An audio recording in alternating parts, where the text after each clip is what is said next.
Welcome to Cassette Take with Annmarie and Ethan. Yay! Where you can eject whenever you want to, but please do not forget to rewind. It always gets me stuck. Yeah, it's a fun time. We're 2 episodes in this podcast series. We're rocking it. We're living life. And we saw Blue Beetle a couple weeks back. Yeah. We did see Blue Beetle, the $1 billion Beetle, but it's not $1 billion. Yeah. The movie that had 2 B's in it was defined by one color and was definitely the movie of the year. Oh, what else were you thinking of? Yeah, not that one. It was Blue Beetle. Oh man, DC needs a hit, but yeah, and we did do an out of theater reaction to it. We're going back and forth on whether or not we want to actually keep doing out of theater reactions, but just in case if you wanted to see it, we'll have it attached at the end of this video anyway. Just why not? Yeah. So stay tuned after the podcast to check that out. Other than that, Annmarie. So, what do you think of the Blue Beetle? So, I think everyone kind of knows I'm a huge, nerd and love Marvel and DC and superheroes and everything like that. I don't have a deep connection to this character personally. I think my biggest connection is Young Justice, which he's really good in that. Really good show and everything. Blue Beetle, I have a very different reaction than you do to this. I see the heart of it. I see the good in it. I just don't care. And maybe that's because we have a failing DC universe. Mm-hmm. And maybe it's because The Flash came out and I didn't like that film. I don't have any emotion to this. I don't love it. I don't hate it. I'm just like, yeah, it's a movie. And since your opinion is different than mine, you're my immediate enemy and you are the spawn of the devil. No. I'm the villain in this movie. Who is it again? I can't remember. Yeah, and I like the movie and I can't remember the name of the villain. Well, what did you think of that? You had a good reaction to this film. Yes, I did have a good reaction. I really like the movie. I thought the acting was solid throughout. I thought George Lopez, played his character very well. What's the main actor's name? Zolo? Zolo, yeah. Zolo? He was really good. Yeah, if I'm pronouncing that and butchering that, let me have at it. Or have at it. I mean, I don't know. Whatever. But anyway, let me know. But no, he did a phenomenal job. I thought he was very charismatic. He was interesting. His comedic timing was great. I don't know. It was a really fun movie. And with Blue Beetle, you talked about how you didn't have any attachment with this character. Mm-mm. I had attachment through Batman, that one Cartoon Network show, Batman Brave and the Bold. You remember that? Yes! Isn't that the Ted Cruz one, though? Ted Cruz? Not Ted Cruz. What's the original one's name?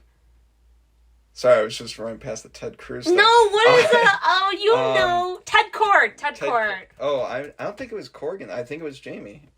Is it? Yeah. Jaime? Yeah, I'm Jaime. Yeah, I'm sorry. Oh my goodness, come on. It was Jaime, and I'm like, oh, this character is so cool. I really wanted this character myself, maybe with the exception of it not being, embedded into my back. And, having to worry about that. That was cool, though. That was a cool scene where,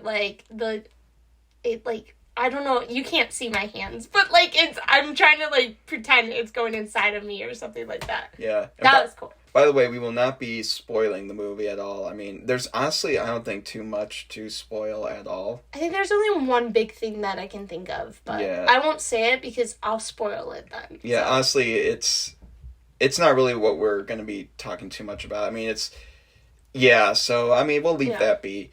But other than that, though, my thoughts on the movie was that I enjoyed it thoroughly. I think if you like a movie with a lot of heart in it, with a lot of family-based situations and the heart of a family and what it really means with the context of a superhero scenario, with great aesthetic, may I mention, that the aesthetic of this movie is really beautiful and cool, and I'm glad I saw it on the big screen with you, because that was just, I don't know, I kind of wish we saw it in IMAX, to be honest with you. Really? Yeah. I think it was cool. I think there's a lot of it that works. The suit is incredible. Like, I remember seeing set photos of the suit. It's really cool. I think, like you said, the family aspect of it.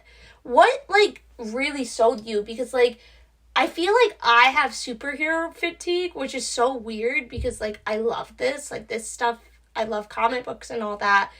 And you, like, you walked out, like, really happy with it. And I was like, oh, it's another superhero movie. Yeah.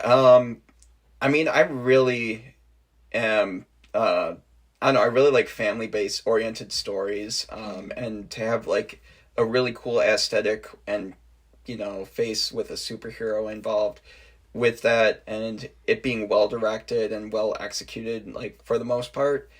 Because, I mean, don't get me wrong, the movie isn't perfect. It's not perfect at all, not even close. But it definitely does, put a smile on my face. Like, it made me laugh, it made me emote, and I think, especially with me, when I get reactions from stuff I write, or when I get reactions to stuff I filmed, and I see people reacting positively, I don't know, that means the world. And I don't know, being the one to emote for someone else's piece of work that way, it makes everyone involved feel much better. And yeah, I don't know, I just felt like what was the director's name for this movie again? Yeah, I just pulled it up. Angel? Yeah. Angel Manuel Soto. I haven't seen any of his other films. Like, I was trying to look through his biography real quick, but it's kind of like his first, like, big one, I want to say. Yeah. So. No, I thought he did a phenomenal job. Yeah. I would love to see him come back in, like, the new DC universe and maybe do something else. You know what? What if he did a live-action Buzz Lightyear movie? Because I really like the choreography he kind of, like, directed with the, I don't know, the whole maneuvering in the air and, like, the aesthetic of, like, certain shots while flying. Yeah. I don't know. I really like that. I really like that quite a bit. I think it could really work. And, yeah, I know that you regardless of being attached to the character or not, you thought the movie was solid, right? Like... Yeah, I think it's good. I really don't have any, like, personal feelings. Like, I'm not, like, one of these people that's like, this sucked and all that. Like, no, it's, like, a good film and all that. I think the sister really sold it for me, his sister. And again, I think it's the third act that kind of lets you down. It's very Iron Man-y and Ant-Man. Yeah. And it's the third act. And it's like every superhero movie, it's the third act. It doesn't work. Yeah. So. I think if it were to come out, like, without the superhero, like, there being in every superhero movie of the month kind of thing, with a different context, say if it came out around the same time as Iron Man, right? Because I feel like this movie had a very early mid-2000s kind of vibe to it, which I found very refreshing as well. So I feel like it could have done a lot better. But of course with DC generally, like, the context nowadays is just not good unless it's like a perfect movie, and not part of, like, the DC EU or whatever we want to call it nowadays. But you would agree though that this movie has a lot of heart, right? Yeah, I think you can tell in it, where, like, it seems like this director and this actor specifically, because I think Zolo tried to, like, do this multiple times. Like, he really, like, I think the heart around it, you can definitely tell. And we pulled up some reviews too, and a lot of them had hearts in their reviews too. Yeah, and we're not talking about, like, just general heart emojis. We're just talking about how, they mentioned how this movie had a lot of heart in it, and then sometimes that's followed up with, like, but we've seen this before, or something like that, where it's kind of more negative leaning, or just kind of I think it's just, like, the superhero aspect of it that kind of, like, drags the movie down, which is kind of weird.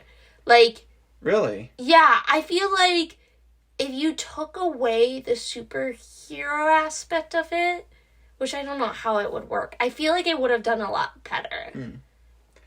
Yeah, I actually might, I don't know, like just kind of made it more sci-fi-y than Yeah. superhero. Yeah. Yeah, I think if it leaned more into the sci-fi, and that's the problem, I think, with, this wasn't, this should be a topic for another episode.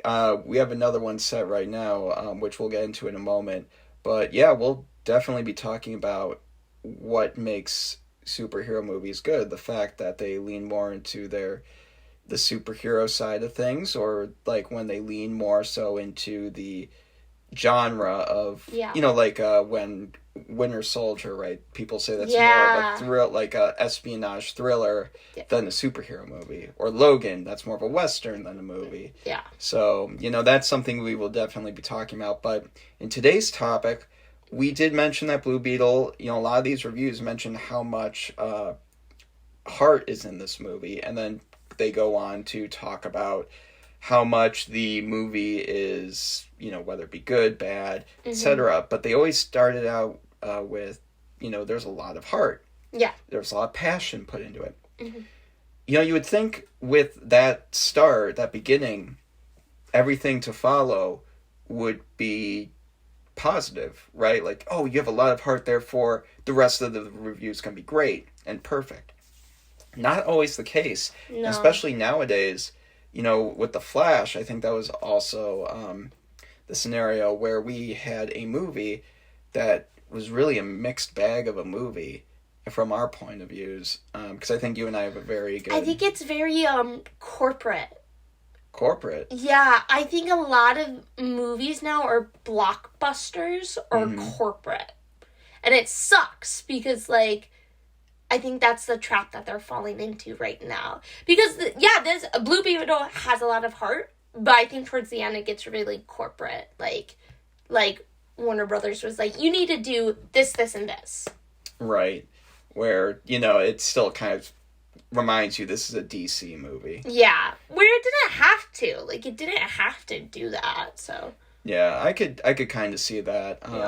And then same thing, like The Flash, there was a lot of mention of, oh, this movie has a lot of heart. It's like Barry's whole situation with how he handles things with his family, his mom and dad. That is such, there's so much heart put into it. And then you have all these things that are like, oh, but the CGI is bad, and the storytelling, the writing isn't all that great, but there's a lot of heart in it. It's almost kind of feeling like the equivalent nowadays of when someone tells you, oh, I really liked your movie, I'm sorry, like, oh yeah, I really liked it. I liked the score was really good. Yeah. And, nothing against the score of a movie. Like, I personally think that's one of the best parts. But typically that means if someone just says the music was, like, that they like the music or the music was really good, that means they're kind of holding back from saying the bad stuff about everything else. That I just feel like is kind of turning into the new, the movie had a lot of heart. Yeah. Yeah. Or the other way around, but yeah.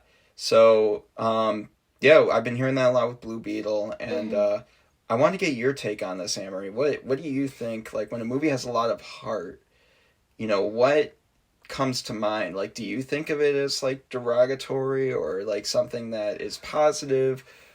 I mean, in today's context, what do you think? When I hear a movie has a lot of heart, I think it goes a lot behind the scenes. Where, like, a director, the first movie I think of, and I don't like this movie, I don't like this movie, Serenity, Firefly. Right. I don't like that movie, but it has a lot of heart. Which, I think it's not like And a lot of people getting impaled. Stop! Okay. Dang it! No. I think it just comes to me when I think of a movie has a lot of heart, you can feel, like, the people behind the camera, behind like the script behind everything. They wanted to put everything towards it. And Firefly is one. I love Firefly. We've talked about that. It's one of the greatest shows. Like, it will always be. And that movie just had so much heart behind it because of everything it had to go through to get there. Or I think of Dune. I think of Denis Villeneuve, like, where he, like, talks about Dune, and he's like, I didn't trust anyone else to make this. I love this. I imagined making this when I was 15. Like, that movie has a lot of heart to me, too. So, I don't think it's a derogatory thing. I think a lot of people, and this kind of goes back to the corporate thing a little bit, I think filmmakers want to make films that they love. You know, I'm sure there's, like, directors out there that want to make Star Wars movies that they love and all that. But unfortunately, we have this corporate side of it that kind of, like, strings out the heart in movies.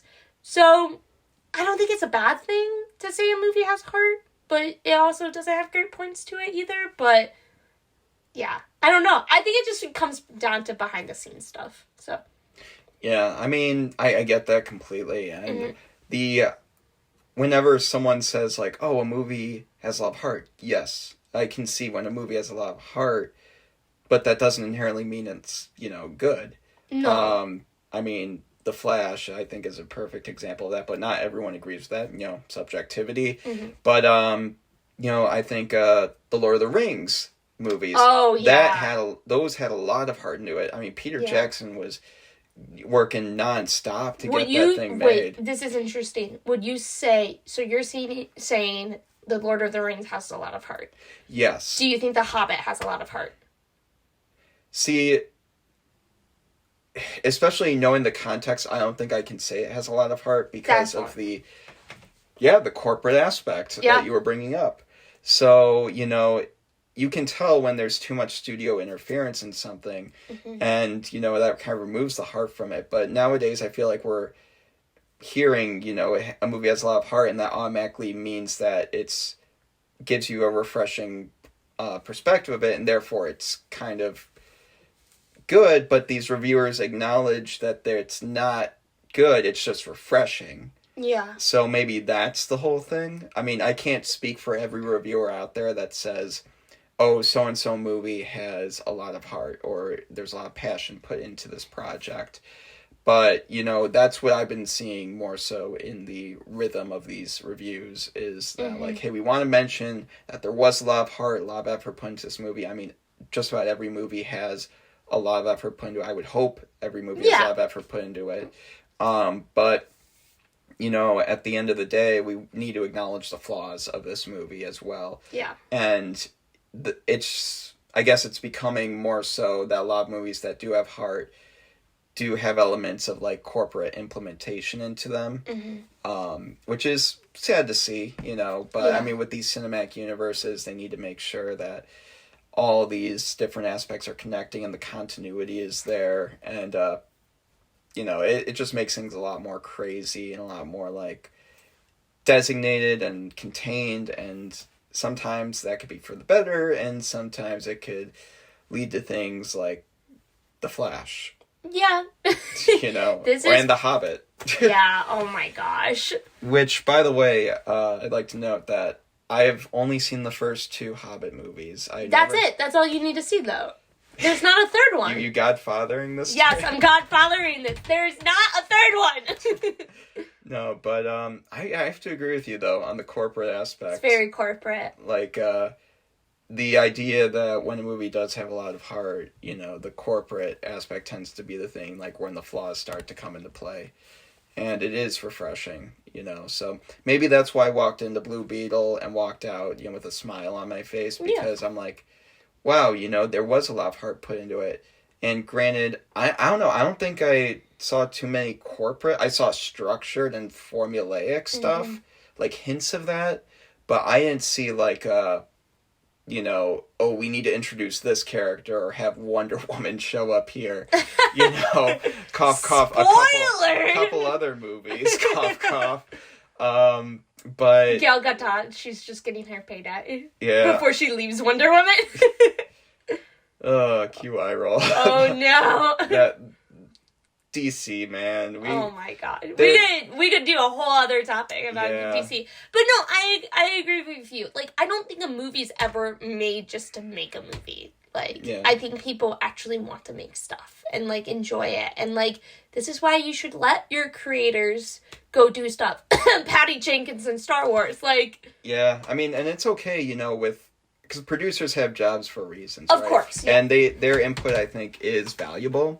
And I was actually listening to another podcast with Chris Stuckman. Great guy, you know, his stuff, you should check it out. I can't remember what the name of the podcast is, but I don't know, it escapes me. But anyway, check out his podcast. He was talking to one of the directors behind Talk to Me, the new A24 movie. Oh, yeah. Yeah. And he was bringing up this idea that, you know, everyone's input is valuable, and to, you know, a lot of people like to associate the idea of a producer being involved and, like, giving notes is a bad thing. And I want people to know that's not inherently bad. No. You know, in fact, like, a movie itself is a culmination of all these different ideas based on one singular idea, you know? Yeah. So it's really truly something that's brought to fruition through many different hands and eyes. Well, and it's so much easier to blame a producer. But if you think about it, like, another podcast, John Campea, says this all the time. Marvel movies, they're the most produced movies. Like, Phase 2, 3, some of are my favorite movies, Winter Soldier, Civil War. They're, like, really heavily produced and all that. Like, it's not a bad thing. It's just so much easier to go be like, oh, studio interfered with this. And there's, of course, like, examples of that. Like, I think of Josh Trank's Fantastic Four and what that could have been and everything. That movie had a lot of heart, too. Like, the beginning. Yeah, that's true. But, yeah, you know, with these movies coming out more and more so, having a lot of heart, and, like, all these reviews saying that they do have a lot of heart, I think that's a good thing. I think generally that is a good thing. Because I think we're coming out of an era where, you know, and don't get me wrong, I do believe most movies are made with a lot of heart. And just about all of them are. I would like to think so. Giving them the benefit of the doubt, are made with a lot of heart. But I think we're seeing more and more movies really wear their heart on their sleeve. And I think there's a big difference with that. And I think Blue Beetle wears its heart on its sleeve.